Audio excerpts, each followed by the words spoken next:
My glasses are filthy. And I am no longer that peak audience, so I cannot. And I hate it.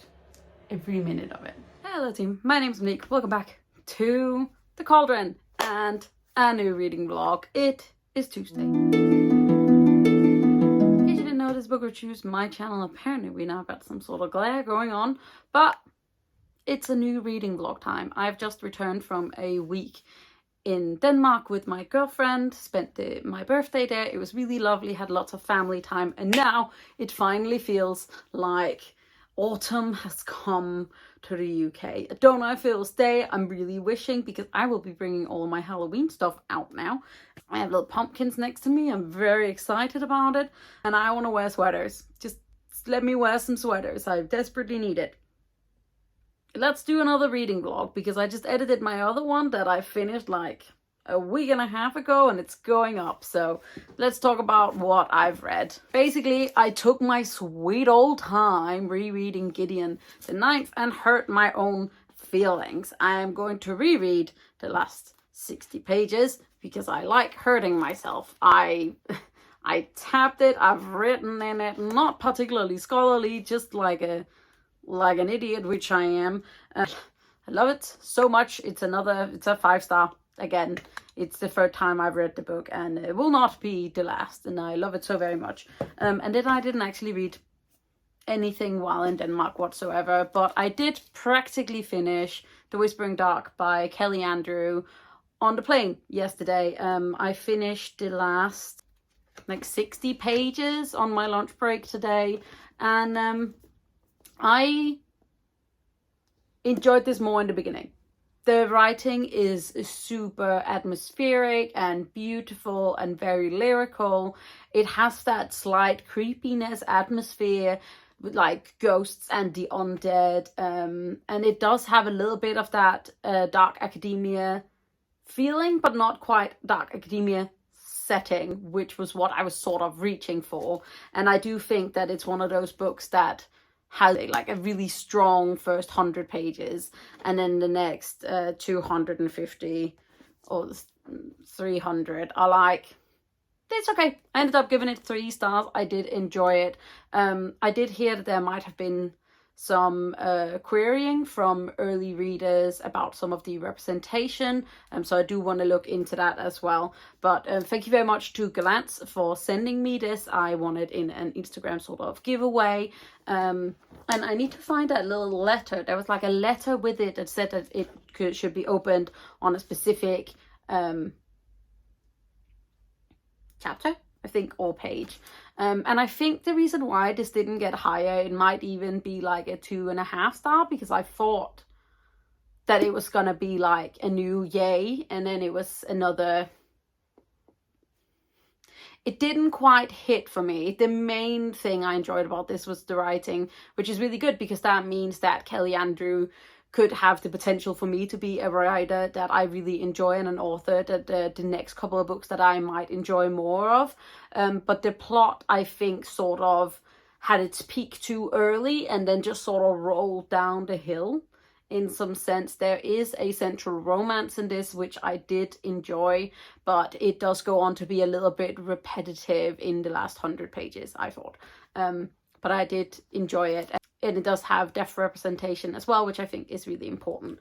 And then I realized earlier today that it's the 27th of September, and I have read 1 book on my TBR. No, wait, that's a lie. I've read 1 book that was officially on my TBR and 2 that was sort of unofficially on my TBR. So I am planning on picking up another book from my TBR. But I thought I should start this vlog, so I'll check in with you guys hopefully tomorrow. Hello team, it is Thursday and I've just finished work. Are you wonky? I don't know if I'm wonky or you are, but oh well. I read a book.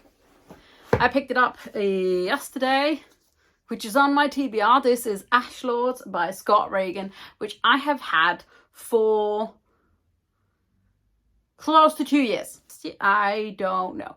But I bought it and I've been super excited about it. It's about Phoenix horses. It's a YA fantasy slash dystopia. I think it's more fantasy, but it has like technology. It's sort of like weird, and we are following 3 different characters from 3 different races, almost in a way, and also 3 very different backgrounds. So we are following sort of like the princess. Well, she's not really a princess. She's very famous. She has very famous parents. She comes from a very well-off family. We are following a young woman who is trying desperately to get her family a better life, and also herself.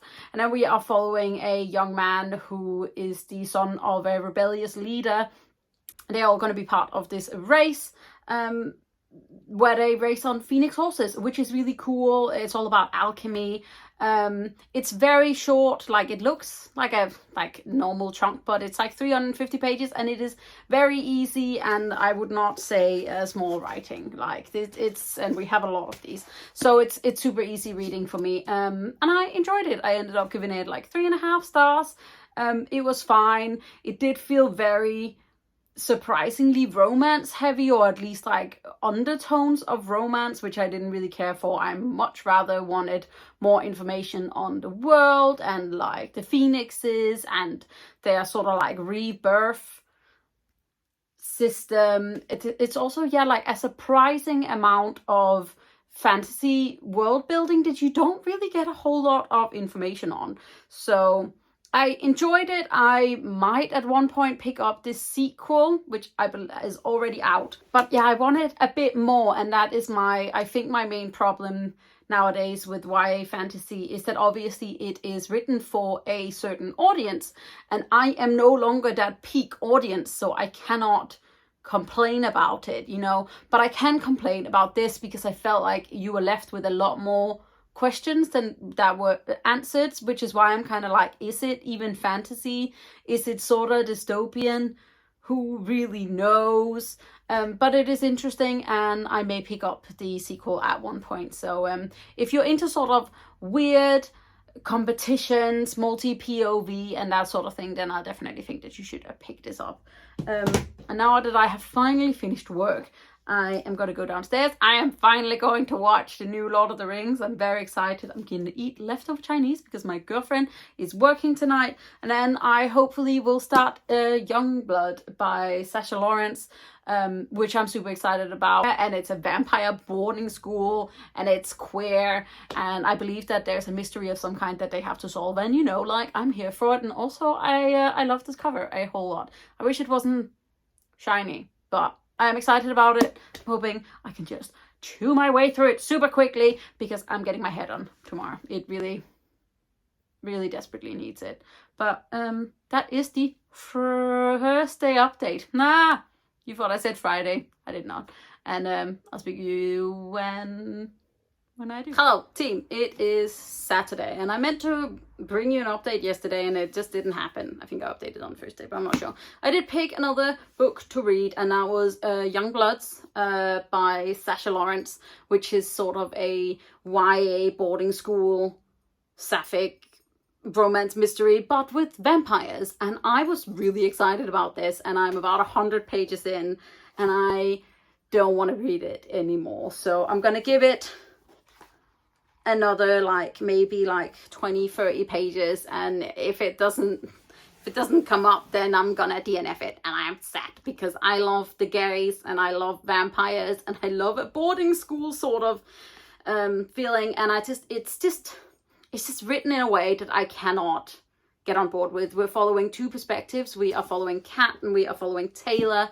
And Kat is sort of from a vampire family that's very poor, and Taylor is from a long line of like old vampires and has a lot of money. And Kat gets into this very fancy boarding school just for vampires, and she's super excited about it. And then I believe there's going to be some sort of mystery in a little bit, and also it's a little bit queer, but it's just written in a very sort of modern way, which I just sometimes can't get on board with, and I really desperately want to, but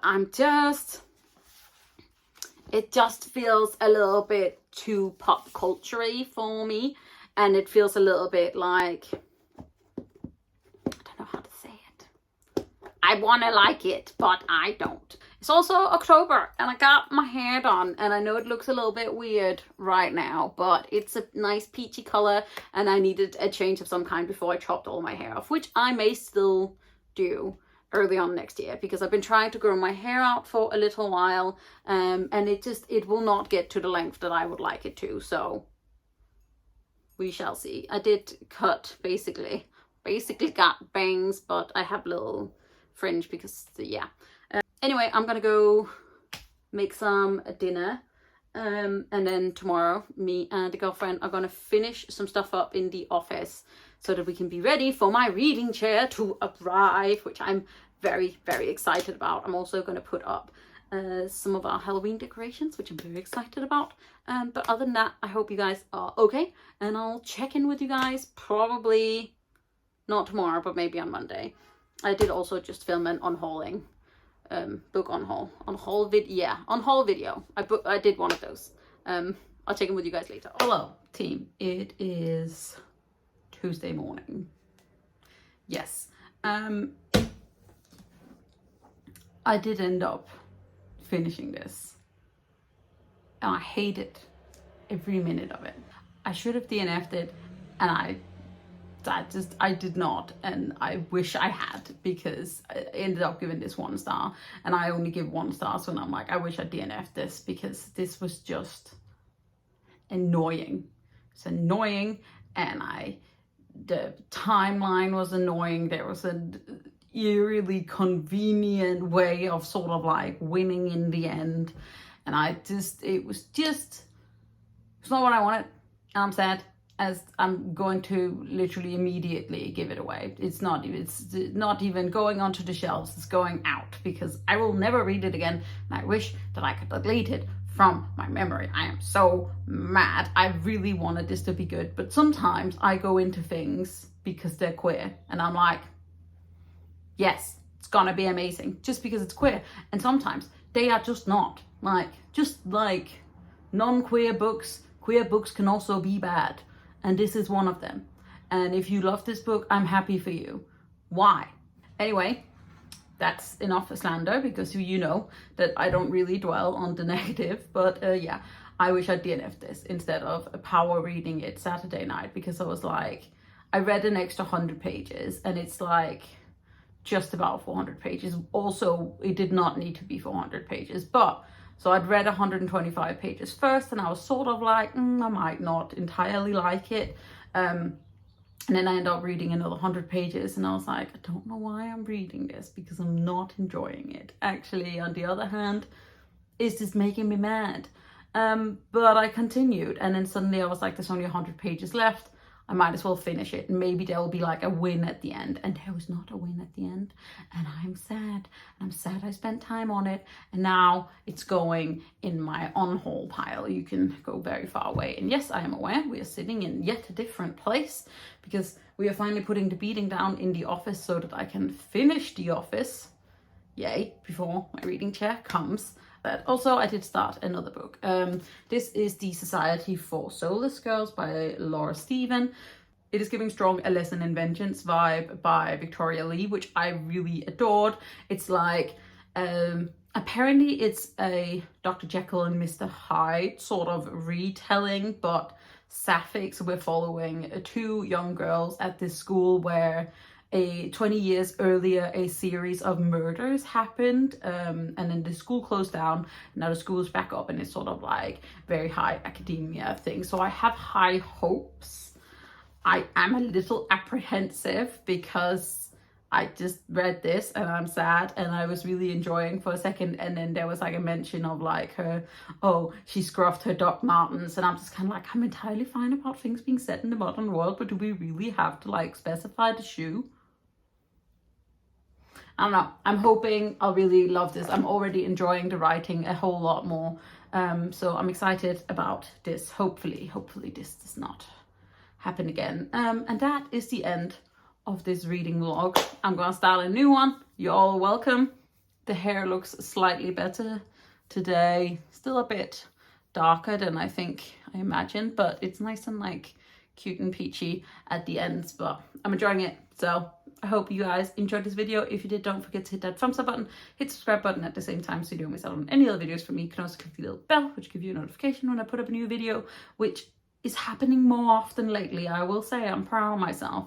So I hope you're good. I hope you know I'm proud of you. And I'll see you soon with another video.